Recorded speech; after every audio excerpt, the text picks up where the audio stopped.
Hey there, everybody. Welcome back. We're in chapter 15. This is still 15.1. Let's talk to you about gradient fields, the divergence and curl of vectors. So recall we've used the nabla operator, the del operator, on a scalar function, and it's when we do the gradient of a scalar function, we get the partial derivatives of x, y, and z for that function as a vector. So if we have some force that is the gradient of a scalar, the vector field is said to be a conservative field. And the function phi is called the potential function for f. We'll see stuff like this later on when we do more stuff with it. You will see this in physics. I know you worked with potential functions and some of that stuff in there. I've seen you show it to me at Starbucks on the weekends.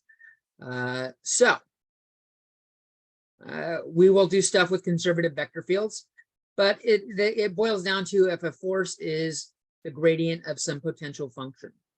And we'll find out in a little while how we can tell if something's a conservative vector field or not. Divergence, our next topic. Divergence relates to how a fluid flows away or towards a point. So we have a force F. Again, we have a function in the f or the I, j, k directions. The divergence of f is the del operator dotted with f. So we have ddx of f plus ddy of f plus ddz of f. Notice these all end up being values. This is not a vector.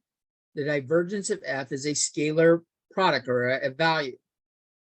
And a handy way to remember it is divergence and dot.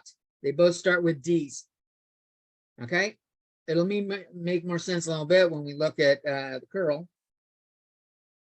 If the divergence of f is greater than 0, more fluid is flowing.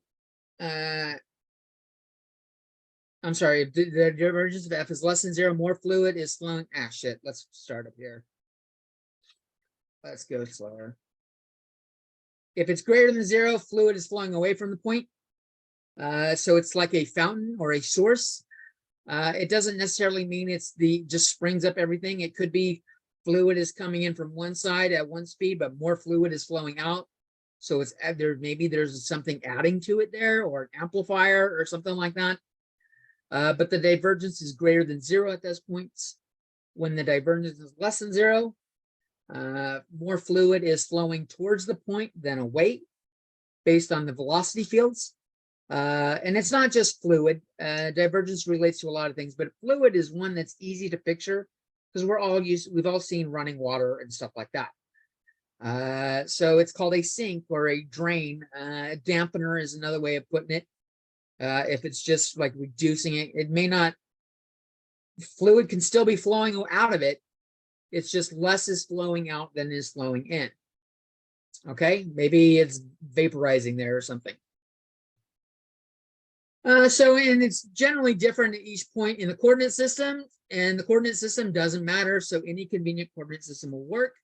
If something works better in spherical or cylindrical, use it, because the divergence is the same no matter where you calculate it. So we said we were going to do gradient fields and divergence and dot product.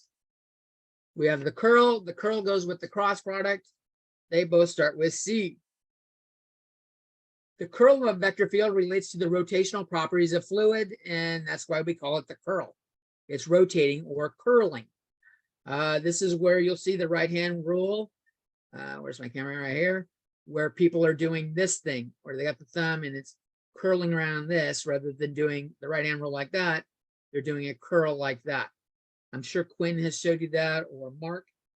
That's how the curl is working. The curl actually points in a different direction than it's a three-dimensional operation.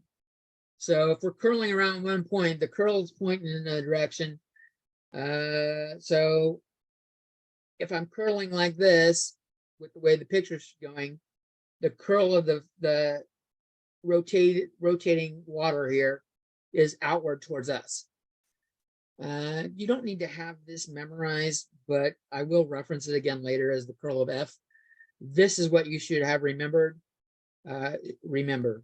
So we're doing the del operator, which is our ddx, ddy, ddz, and we're curling it with f, which uses little f, little g, and little h for the ijk components. So that's the curl of f. There is a 2D version of this. It's kind of like a special case where we're just looking at the k component, which means ddz and h have been zeroed out. So the only stuff is in dg, dx minus df, dy. And they tend to call it the rotation function rather than the curl. Curl is a 3D thing. But if, just like the divergence, you can talk about it being greater than 0, less than 0. If the rotation is counterclockwise, like we have showing up here, the value is positive. And if the rotation is negative or clockwise, it's going inward. Or clockwise. So other things you should do, I strongly recommend you do this. I send it as an attachment in the announcements, but if you're watching this at another semester, 3 Blue, 1 Brown has some fantastic videos on this. He's worked at Khan Academy, and I'll show links to him in a second. You should really check out his Divergence and Curl, the Language of Maxwell's Equation video. It's about 20 minutes. And then he's got some other ones on the intuition with divergence and curl.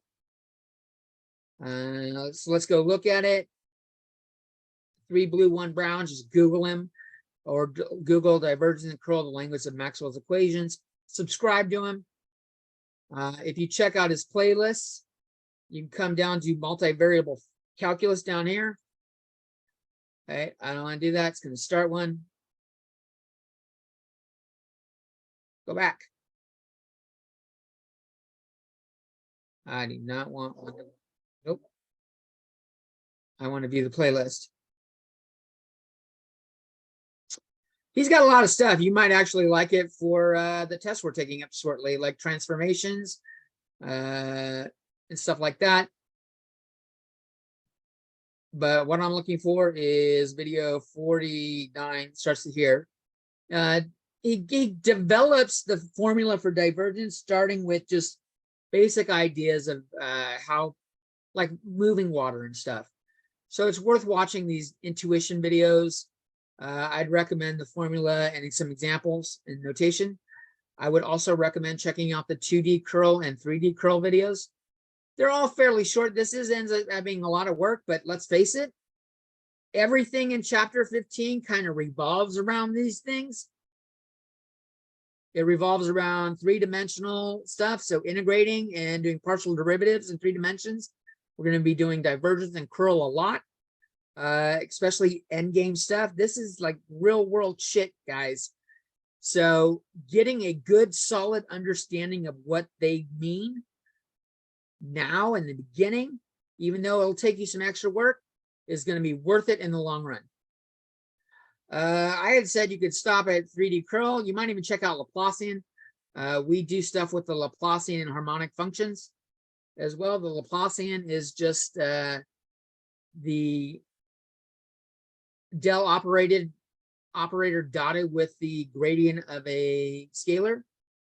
So del dot del phi. We'll see that in another video soon.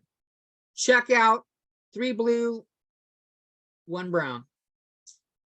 These are his Khan Academy lists, but that one is from Khan Academy. But if you subscribe to him and check out his playlist, if you're taking differential equations soon or other stuff, he's got good videos on all of it. Strongly recommended. Peace. Oh, one last thing as a reminder. Div is dot product, curl is cross product. They start with the letters of the operations you do. Handy to remember when you're still learning. Peace.